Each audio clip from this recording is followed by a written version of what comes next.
Leveling in Phase 7 of Season of Discovery has changed in a massive way, becoming easier, faster, and more fun than in the past. You could make a main tank for the first time ever. Just in a matter of days, you'd be tanking Ragnaros. Or you could make the DPS character you've always wanted, maybe a Warlock with infinite scaling dots fighting monstrous NOHITJEROME bosses. Sounds like an epic adventure.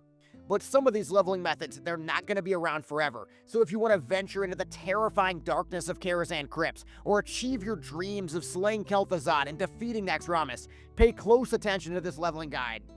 Before we start though, is there a class you've always wanted to level in Classic WoW? For me, it's a Feral Druid. I'm already up to level 44, and I'm really having a blast. So with the new Rune Vendor, we're going to be talking about the strongest, the craziest leveling builds out there. We're even going to talk to Simon I's show about some really awesome rogue leveling builds. We'll also talk about every spot you need to go for every leveling bracket to level as quickly as possible. And then we'll finish things off talking about the most broken leveling method in vanilla WoW history and exactly how you can take advantage of it. This guide is going to be your ultimate shortcut to level to 60 really fast.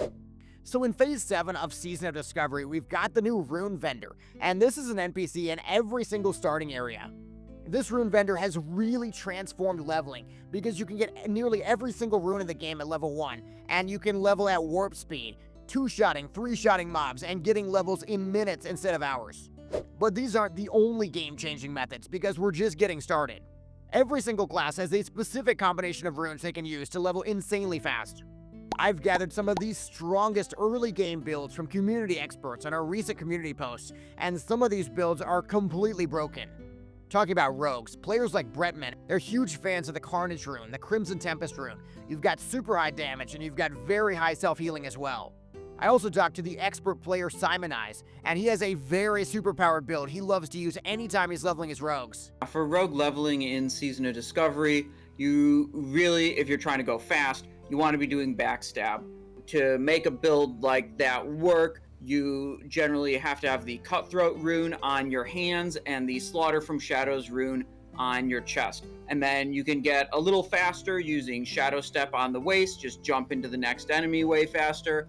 Or Master of Subtlety on the boots, you can re-stealth after each enemy and get a big damage boost when you open up on the next enemy.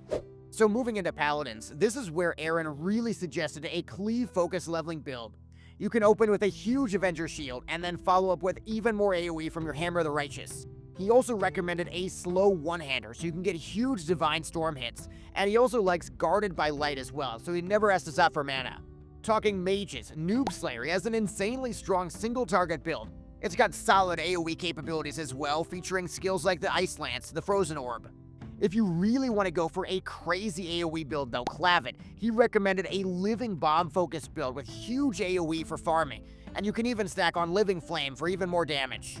For warriors, Criticla, he loves using Victory Rush, Sudden Death. They turn a warrior from one of the least fun leveling classes to the most fun. Don't forget as well that you can run a Fiery Weapon enchant, and then at level 40 you replace that with Crusader, and you're just going to be mowing through mobs.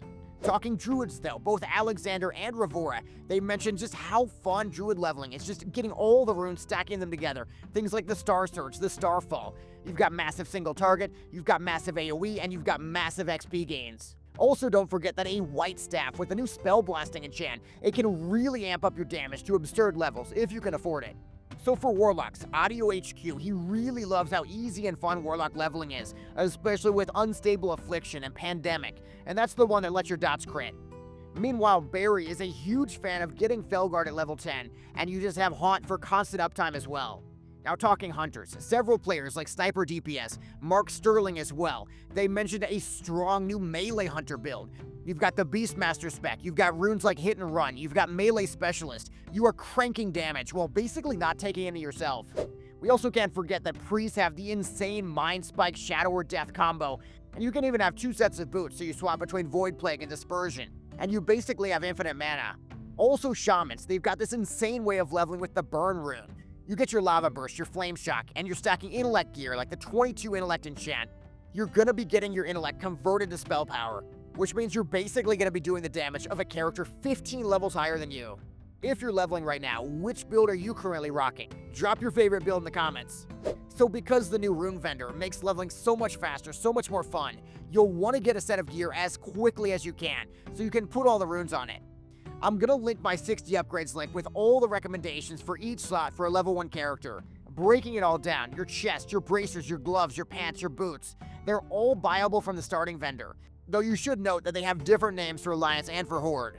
Meanwhile, for your cloak, you can get a tailoring cloak at level 1 from the auction house, no problem. As for your headpiece, that is going to be a bigger problem. There is one sold at the Waylaid Supply rep vendor in your major cities, if you've got the revered reputation, but most people, including myself, do not. The other two options you have, either getting 100 engineering for the Flying Tiger goggles, or the tailoring Azure Silk Hood at level 24. So if any low-level gear tricks help you to level faster, let me know below. So with your supercharged gear, your supercharged runes, we've got to break down where you should actually be leveling. From 1 to 25, I definitely recommend questing with the free Rested Experience Guide because you're getting the 150% bonus. Then from 25 to 34, you really want to be dominating the Duskwood Incursion mobs. Around level 30, by the way, feel free to switch to Scarlet Monastery.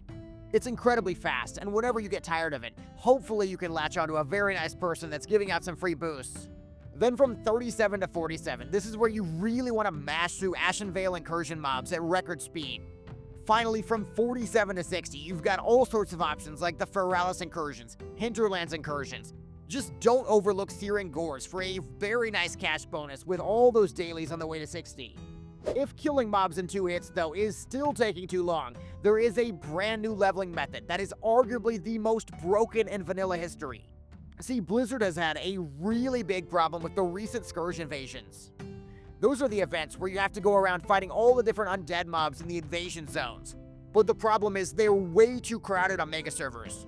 To fix it, Blizzard decided to massively increase the spawns of the invasion mobs.